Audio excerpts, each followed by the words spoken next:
কাজ সময় ও শ্রমিকের অঙ্ক 60 জন লোক কোনো কাজ 18 দিনে করতে পারে, উক্ত কাজ 36 জনে লোকে কত দিনে করতে পারবে?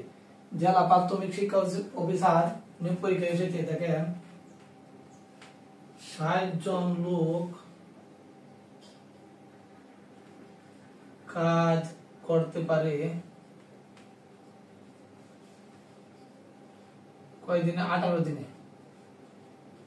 60 জন লোক কাজ করতে পারে 18 দিনে, তাহলে একজন লোক কাজ করতে পারবে 18 গুণ 60, একজন যেহেতু তাহলে বেশি লাগবে দিনে। তাহলে এখানে কি বলছে? 36 জন লোক, 36 জন লোকে 36 জনে কাজ করতে পারে, 36 জনে কম লাগবে, 18 গুণ 60 বা 36।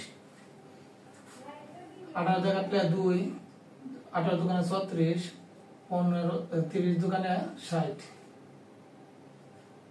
30 দিন। কয়দিন সময় লাগবে? 30 দিন। 60 জন লোকে যদি কোনো কাজ 18 দিনে করতে পারে, তাহলে 36 জন লোকের সময় লাগবে 30 দিন। 60 জন কাজ করতে পারে 18 দিনে, একজনে করতে পারে 18 গুণ 60।